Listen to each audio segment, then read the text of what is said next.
Hi everyone, welcome back to Sydney and Starlet, and if you are new here, welcome, enjoy the videos. So today me and Sydney are going to be reading Disney's Aladdin. Good. So let's start. Sydney, can you find Alice? Oh, yes. Alice, good job. Sydney, where is Dumbo? Dumbo. All right, let's do one more. Sydney, where is Peter Pan? You'll be back. Peter Pan, good job.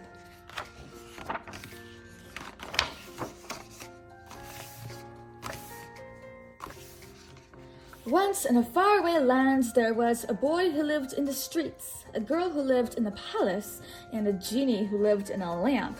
It was midnight on the vast Arabian desert. Silhouetted against the moon, a horseman waited.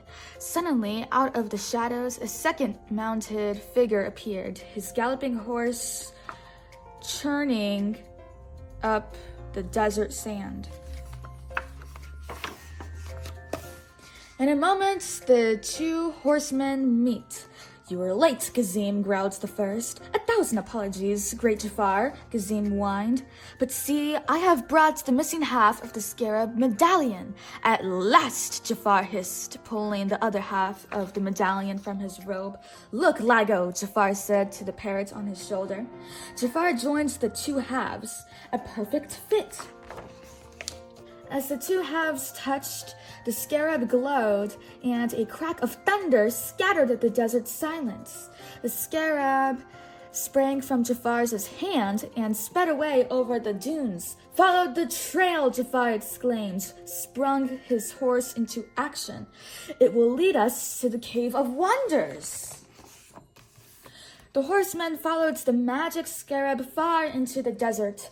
At last it stopped its flight and buried itself in a mound of sand. Then, in a crash of thunder and lightning, the sand rose up to form a huge tiger's head, between whose open jaws was the entrance to the Cave of Wonders, Jafar exclaimed. Do not forget my reward, great Jafar. I braved great dangers to steal the missing half of the medallion for you. The treasure in the cave is your reward, Gazim, Jafar replied. But first, you must bring me the lamp. Gazim rushed eagerly into the darkness of the tiger's mouth. Instantly, the gigantic jaw slammed shut on the thief. Unworthy fool, boomed the voice of the tiger god. Only one whose worth is buried deep within a diamond in the rough may enter here. In the twinkling of an eye, the tiger head cave, its treasure, and Gazim had melted back into the desert.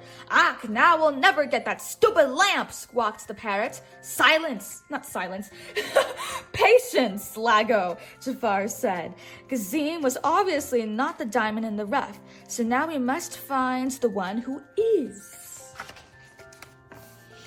The next morning, in the bustling marketplace of Agrabah, a handsome young thief stared down at the scene of complete confusion.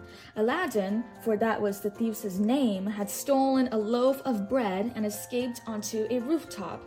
As he and his pet monkey Abu watched, the Sultan's guards searched for him among the market stalls. Finally, the guards gave up, and Aladdin and Abu sat down to eat their first food in days, stale bread. But Aladdin realized that there were others worse off than he, and he gave the bread away to a couple of hungry children. Cheer up, Abu, he said as he made himself as comfortable as he could. Someday, it'll be better than this. Just you wait. Meanwhile, in the Sultan's palace, time was running out for Princess Jasmine. But Jasmine, it's the law, the Sultan insists. You must marry a prince by your next birthday, and it will be your birthday in just 3 days. I don't love Prince Ahmed, Jasmine replied. Oh, father, how can you force me to marry someone I don't love? Jasmine rushed tearfully into the palace garden. "Oh, Raja," she said to her Bengal tiger waiting by the garden pool. "Whatever should I do?" She looked up at the high wall surrounding the palace. If she could just climb over that wall, she would be free. Can you say free? Free. Let me get to the next page. There we go. Inside the palace, the Sultan was getting desperate. "Jafar," he groaned to his chief advisor, "I must find a husband for Jasmine. She's refused every prince in the land." "I think I can help," Jafar said, "but I'll need your mystique blue diamond that you wear." "No, Jafar, you know it is forbidden for the Sultan to remove the mystique blue diamond." Jafar raised his cobra-headed staff and held it hypnotically before the Sultan's eyes. "You will give me the blue diamond," Jafar commanded slowly. "Yes, master," the Sultan answered, deep in a trance. Clutching the Sultan's ring, Jafar stepped into a secret passage and climbed a long flight of stairs to his tower laboratory. "Our moment draws near, Lago. With this diamond, I can find..." A husband for Jasmine? No, fool! The one who can get us that lamp." Once over the palace wall, Jasmine had suddenly found herself alone in a world she had never experienced. Agrabah's bustling marketplace. Seeing a hungry child, she plucked an apple from a fruit stand and gave it to him. "You'd better be able to pay for that, you little street urchin," bellowed the bellowed the huge fruit seller. "Pay?" Jasmine stammered. But I have no money." Suddenly, a young man emerged from the crowd and stepped between the towering shopkeeper and the frightened girl. "Forgive my poor sister, O merciful one," the young man pleaded. "She didn't mean to steal. She's a little crazy in the head." Then he turned to Jasmine. "Come, sister dear, I'll take you to the doctor now." "Another one of your tricks, Aladdin, son of a jackal," shouted the shopkeeper. I meant to say shopkeeper. Aladdin seized Jasmine's hand and pulled her into the crowded marketplace, leading her to a rooftop far above the streets. "We'll be safe here," he said. Then he turned to the lovely girl. "Where do you come from?" he asked. "I ran away from home," Jasmine replied. "My father is trying to force me to get married." "Wow," said Aladdin. "That's awful." Meanwhile, in a tower above the palace, Jafar's secret laboratory cracked with lightning bolts as the evil alchemist brought the all-seeing sands of time to life. "Show me the one who can enter the cave," Jafar commanded. The swirling sands of time parted, revealing a young man on a rooftop in Agrabah. "Have the guards bring him to the palace," Jafar said to Lago. The palace guards quickly marched into the city and swarmed up to Aladdin's hiding place. Before Aladdin could leap to his feet, he was a prisoner. Jasmine threw back her hood. "Release him at once," the girl ordered. "Princess Jasmine," gasped the surprised palace guards. "Princess Jasmine?" gasped the surprised Aladdin. "I dare not release him, princess," said the captain of the guards. "My orders come from Jafar. You will have to take it up with him. Believe me, I will," Jasmine said. In a dungeon cell in the palace, Aladdin thought about the beautiful girl he had rescued from the shopkeeper. "A princess? I can't believe it," he said aloud to Abu, who had followed him into the dungeon and freed him from the chains. "And I thought she was as poor as we." Unnoticed, Jafar, disguised as an old prisoner, had slipped quietly into the cell. "You don't always have to be poor, Aladdin," he said. "There is a cave filled with treasure. It can be yours if you would just help me get a worthless lamp." Eager to get out of the dungeon, Aladdin agreed. In the middle of the vast desert, the tigress's head rose up before Aladdin's astonished eyes. First, bring me the lamp, Jafar said eagerly. Then the treasure will be yours. Carefully, Aladdin approached the entrance to the cave. Who disturbs my slumber? The voice of the cave thundered. It is I, Aladdin. Enter, Aladdin, the voice replied. Jafar watched Aladdin and Abu enter the cave and disappear into the darkness. Can you say darkness? Good.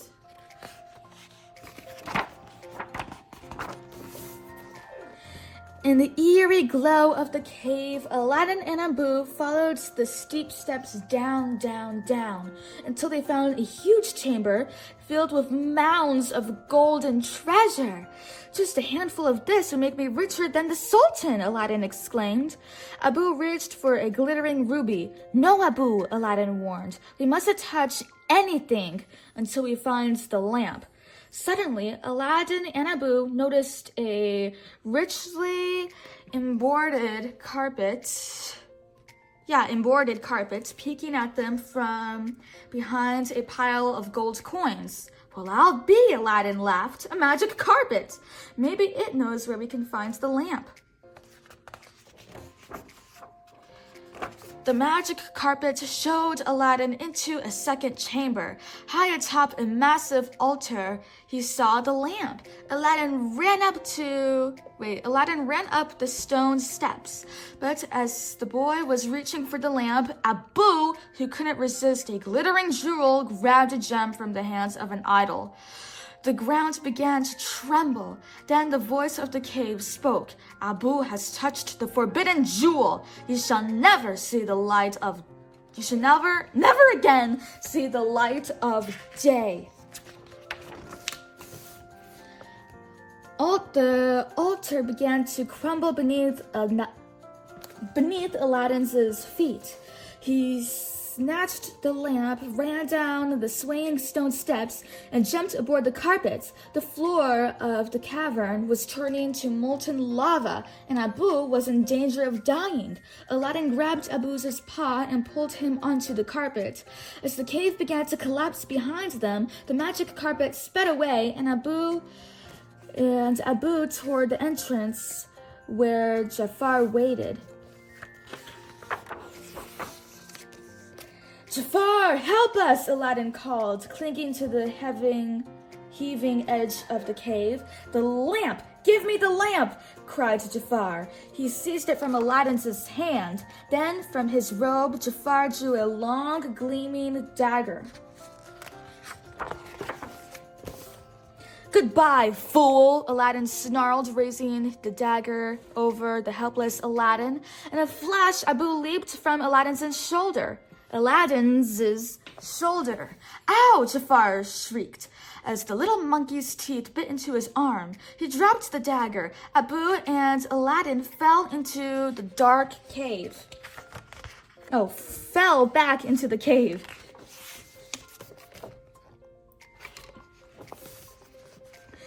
The earthquake had stopped. The cave was as silent as a tomb. We're trapped in here, Abu, Aladdin despaired. That jackal stole the lamp. Now he'll never come back for us. Abu chirped and held up his paw. Aladdin's eyes widened. In Abu's paw was the lamp.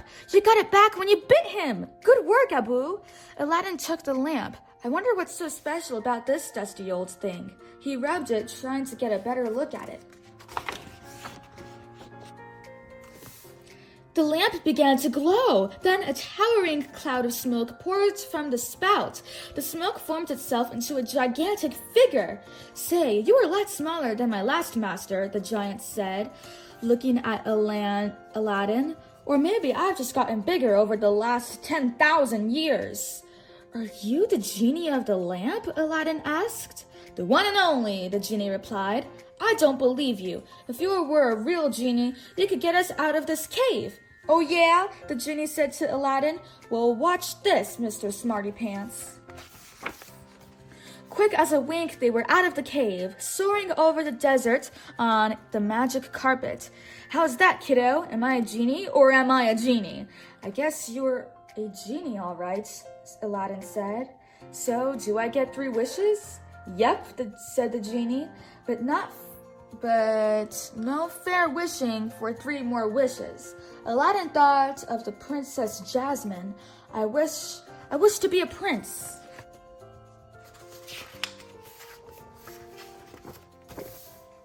When Jafar returned to the palace, he came face to face with a very angry princess. I command you to release Aladdin. But princess, Aladdin has already been executed, Jafar lied. When I marry and become queen, you'll pay for this, Jafar. Fighting back tears, Jasmine ran from the room. That girl means trouble, Jafar said to Lago when they were alone. Her wedding march will be our funeral march. Not if you marry her yourself, Lago suggested. Suddenly, the palace gates were thrown open. Prince Ali of Ababwa, announced a palace guard. Trumpets blared, drums rolled, and into the palace flew Aladdin on his magic carpet. He was dressed from turban to toe in the silks and jewels of a royal prince. I have come to seek the hand of Princess Jasmine, he said to the astonished Sultan. That night, when Prince Ali took Jasmine for a moonlight ride on his magic carpet, she discovered that he was the same young man she had met in the marketplace. Far below, Jafar watched them. I must get rid of that intruder before he spoils my plans, he thought. By the time the carpet had returned to the palace, Jasmine knew the man she wanted to marry. Good night, my prince, Aladdin, she said, going into her bedchamber. At once, Jafar and his guards fell upon Aladdin. Bound and gagged, Aladdin was carried to the edge of a high cliff. Below, he could hear angry waves crashing. So you like to fly, Prince Ali, Jafar said. Well, try this. The guards threw Aladdin over the cliff into the waiting sea. Aladdin dropped like a stone into the sea. As he sank below the waves, the lamp fell from his tunic. He strained against the ropes until one hand was free. He rubbed the lamp. The genie appeared. Never fails, he complained. As soon as I get in the bathtub, somebody rubs the lamp. I guess you wished I'd get you out of this mess. Nearly unconscious, Aladdin nodded.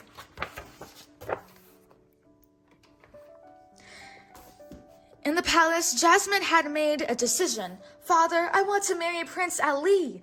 Excellent, the Sultan rejoiced. Jafar stepped forward. I'm afraid that's impossible, Princess. Prince Ali has gone away. Jafar held his cobra staff before the Sultan's eyes.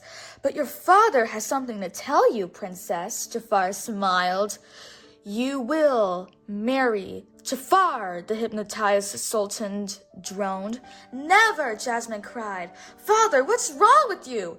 I know, said a voice from the doorway.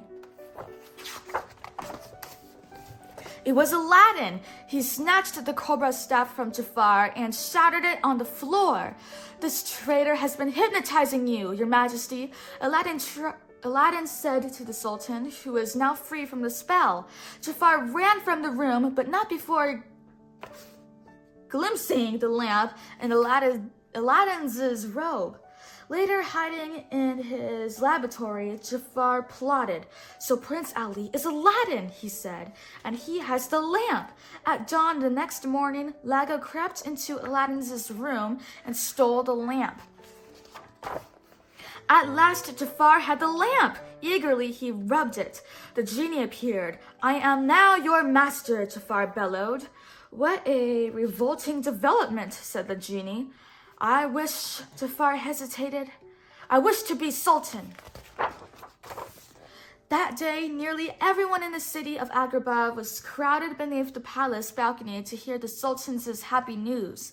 My daughter has chosen Prince Ali to be her husband, the Sultan announced. The crowd cheered. Then the crowd gasped. The Sultan's royal robes vanished. Someone else appeared on the balcony wearing the Sultan's robes. Jafar was now Sultan. We will never bow to you, Aladdin said angrily. Jafar held the magic lamp high. You will cower, he exclaimed, rubbing the lamp. Genie, I wish to be the most powerful sorcerer in the world.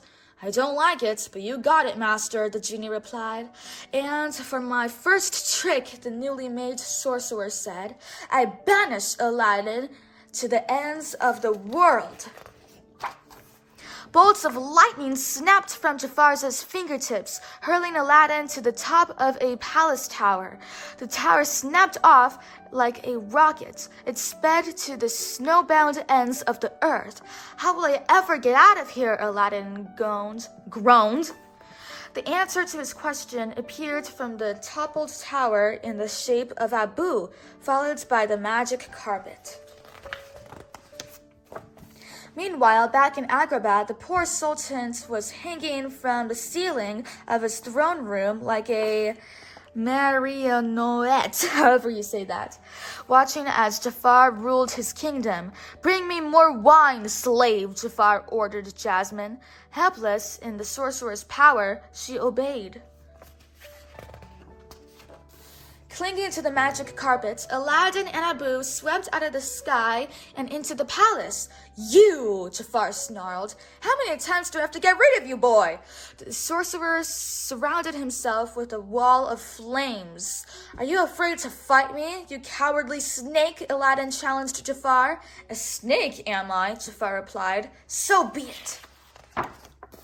Instantly, Jafar turned himself into a huge cobra. Aladdin and Jasmine drew back from the deadly fangs. Did you think you could outwit the most powerful sorcerer on earth? Hissed the cobra.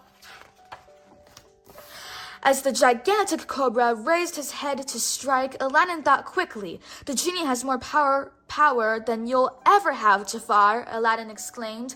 You are right. The power-mad Jafar agreed. He caught the lamp in his coils. Genie, my third wish it to be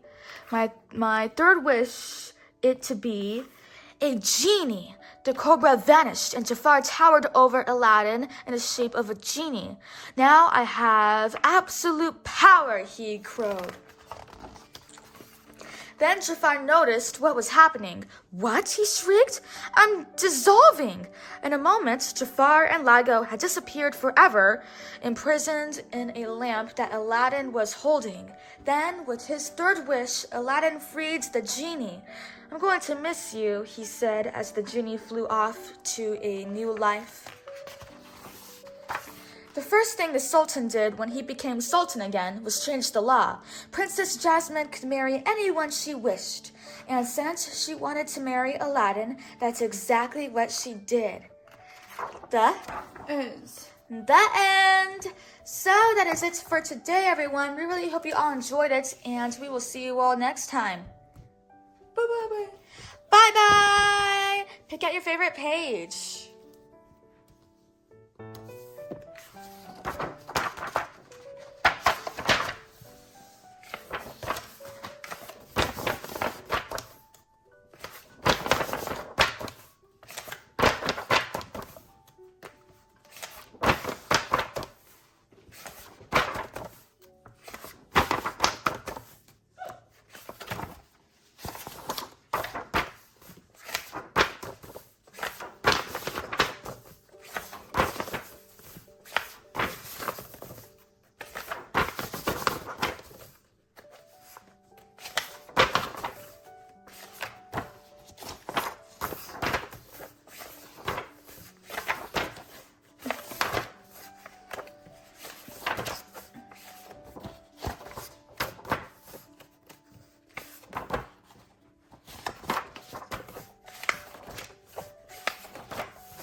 That's a very good page. Who's your favorite character? Storybook. Oh, Jafar is your favorite character. Well, all right. Bye-bye.